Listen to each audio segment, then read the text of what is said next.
Gather round, demigods and mortals alike. It's story time.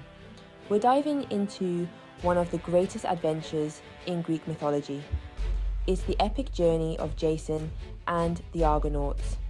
Picture this, a band of the bravest heroes in all of Greece. They're aboard a magical ship, sailing into the unknown. The mission, to find a legendary Golden Fleece. This isn't your average sheepskin. We're talking about a fleece with the power to cure illness and bring prosperity to an entire kingdom. But it's guarded by a never-sleeping dragon, and it's in a far-off land ruled by a ruthless king. Our hero Jason has to face impossible odds. He'll battle monsters, outsmart gods, and risk everything for this shiny piece of wool. So buckle up, folks. Ready to set sail with Jason and the Argonauts. Let's go. Every hero's got an origin story. Jason's tale is one of unique bravery and heroism. Picture a young prince raised in secret by a centaur. His name was Chiron, the best teacher a hero could ask for. Jason's uncle, Peleus, had stolen the throne of Iolcus. When Jason showed up, looking princely, Peleus got an idea. He challenged Jason to bring him the Golden Fleece. But Jason wasn't about to back down. He saw this as his chance to prove himself. Plus, he had the goddess Hera on his side. He accepts the challenge without hesitation. It's time to assemble the Argonauts. Alright, picture the Avengers of ancient Greece. That's basically what we're dealing with here. Jason put out the call, and boy, did the heroes answer. We're talking the cream of the crop, the A-list of Greek mythology. First up, we've got Hercules. Yeah, that Hercules. The man who could bench press a mountain. Then there's Orpheus, the original rock star. This guy's music was so good it could charm rocks and trees. We've also got the twins, Castor and Pollux. One's immortal, one's not. And let's not forget Atalanta, the only woman in the crew. She's faster than a speeding arrow and twice as sharp. But wait, there's more. We've got Peleus, future father of Achilles. There's Telamon, who'd later father the great Ajax. And Argus, the master shipwright who'd build their vessel. Each Argonaut brought something unique to the table. Some were strong, some were smart, some were just plain lucky. But together, they were unstoppable. They needed the fastest, strongest, smartest ship ever built. They needed the Argo. The big day arrived. The Argo bobbed in the harbour, eager to taste the open sea. The Argonauts gathered on the beach, a mix of excitement and nerves on their faces. This was it. Jason stood at the helm, feeling the weight of leadership on his shoulders. He took a deep breath and gave the order, cast off. With a mighty cheer, the heroes pushed the Argo into the waves. Oars dipped into the water, and the ship surged forward. The adventure had begun, but the gods of Olympus weren't about to make it easy. As soon as they hit open water, a storm blew in. Waves as tall as mountains threatened to swamp the ship. Lightning split the sky, but the Argo was no ordinary ship, and these were no ordinary sailors. Orpheus strummed his lyre, and his music calmed the winds. Tiphys, their expert helmsman, steered them through the towering waves. Before long, they'd weathered the storm. Ahead lay monsters, magic, and mayhem. Just when the Argonauts thought they could catch their breath, boom, more trouble. This time it came in the form of the Symplegades.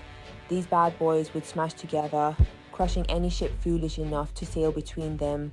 But our heroes weren't about to let some overgrown pebbles stop them.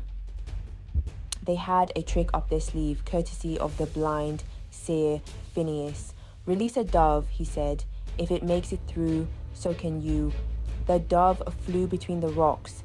At the last second, the Symplegade slammed shut. The dove escaped with only its tail feathers clipped. Taking that as a good sign, Jason ordered full speed ahead. At the last possible moment, they made it through. The rock slammed shut behind them, taking only a bit of the ship's stern ornament. Phew, close call. The Black Sea stretched before them, full of promise and more dangers. After battling their way across the Black Sea, the Argonauts finally reached Colchis. This was it, the home stretch. The Golden Fleece was so close they could almost taste it. But there was just one teensy problem. Okay, make that one huge fire-breathing problem. King A.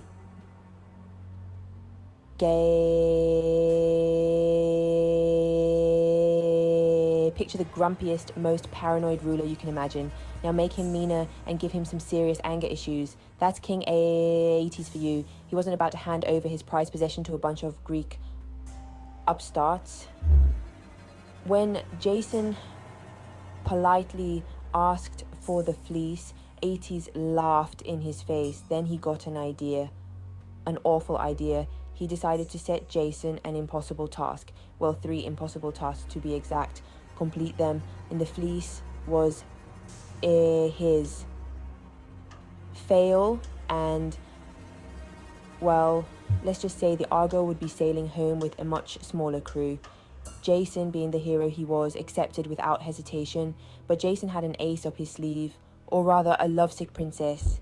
Medea, the king's daughter, had fallen head over heels for our hero.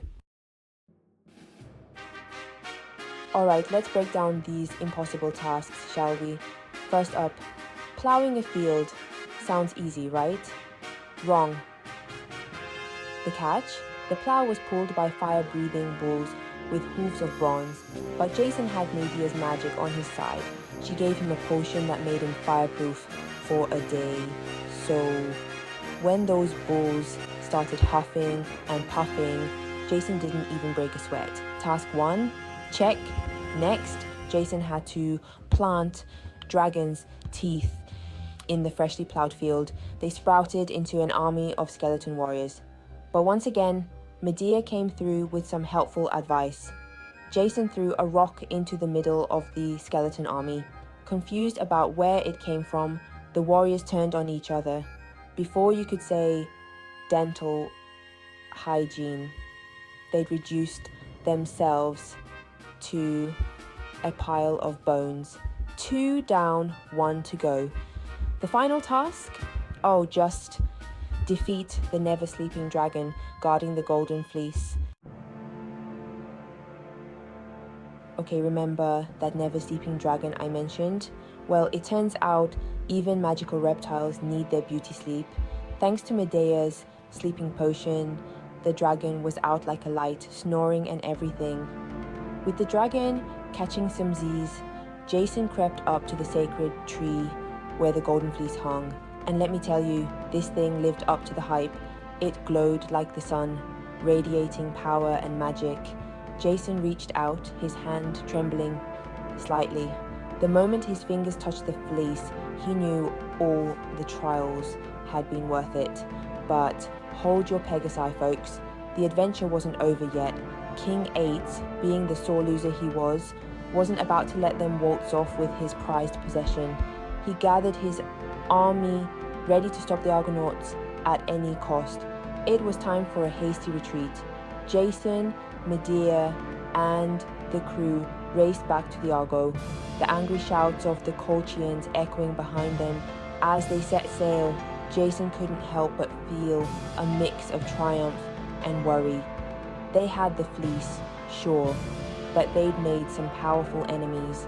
The journey home would be just as perilous as the journey there. And so, dear readers, we come to the end of our tale, well, sort of. The Argonauts' journey home was an adventure in itself. There were more monsters, angry gods, and narrow escapes, but that's a story for another time. For now, let's talk about the legacy of Jason and his crew. The quest for the Golden Fleece became the stuff of legend.